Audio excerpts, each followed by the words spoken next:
Welcome back to the J. Scott Morning Show. Today's quick movie review is Mission Impossible: Dead Reckoning.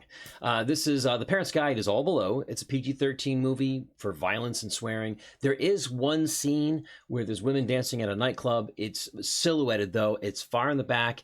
I didn't find it very provocative. My 13-year-olds and up watch this, and especially I have boys. I didn't find it to be very provocative for me, but maybe you disagree. We'll see. But I think it's a pretty standard PG-13 movie, and there's not a lot of sensuality and things in it that I'd be worried about. Okay, before we get into my summary of the movie, if you're new to the channel, if you're here, you love movies, I appreciate you sticking around. Good to see you. So, 4 things I wanted to talk about with this movie. First of all, Tom Cruise is a freaking action star. You're seeing it more and more. He's so passionate about movies. And I just love that about Tom Cruise, that he shows up to work and he is all in. The fact that he does his own stunts, I think I'm only worried. There's 2 things, there's 2 outcomes to Tom Cruise and how passionate he is. He's either going to die making a movie in one of these stunts, which would be tragic, or I think he needs to, retire before he breaks a hip on set, retire, and then for the next 25 years, be behind the camera making amazing action movies for us to enjoy for the next 25 years. Like in Mission Impossible, especially, he could become that guy that's running the elite operations, but from the guy, he could be the guy in the headset. I don't know. I'm just afraid that he's gonna do a stunt one day that's gonna be very bad for him.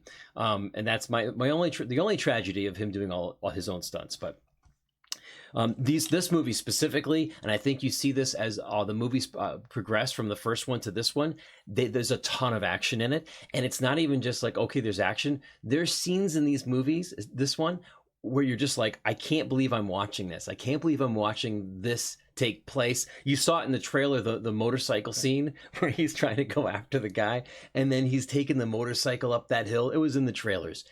Crazy. It's a crazy scene. And when you watch it on your big screen TV or in the theater, you just think to yourself, Tom Cruise actually did that in real life. And it's a lot of fun to watch. And then this movie has a lot of stuff like that. That's just, they take it to the next level. And it's just stuff you haven't seen before. I felt the same way when I watched some of the later Fast and the Furious movies. Those do go over the top, but in a fun way. They just kept upping the ante with those movies, and there's action scenes in those later movies that I had never seen before in movies, and that makes it fun for me as a moviegoer. A weird way, number 3 point here, it wasn't a reboot at all. It felt kind of like it. It felt like Tom Cruise was thinking about fans and thinking about fans bringing people to the theater that hadn't seen any of the Mission Impossible movies. I feel like he was kind of getting you up to speed a little bit if you'd never watched one of these movies. There's a little, especially at the beginning when he's infiltrating, he's getting inside and he's wearing the masks. There's just a little bit of like, I know you might not have seen the other movies, so here's a little bit about me, my team, where I am in the organization. I felt that way. Not a reboot, but there was a little bit of that. Maybe, did you feel the same way? I feel like there was a little bit of that. And that was fun for me because I felt like anybody could watch that movie and they know exactly what's going on, even though it's part 7 of this really great movie series. I don't know. That's just my thought on that. And the final thought I want to have, again, hopefully this wasn't any spoilers for you, but this movie leaves you wanting more. It reminded me of, remember X-Men 2? When that thing hit the theaters and I watched X-Men 2, that credits rolled and I wanted another X-Men movie the same day. Infinity War probably did that to me. I wanted the second part of that. This is a part 1 to part 2.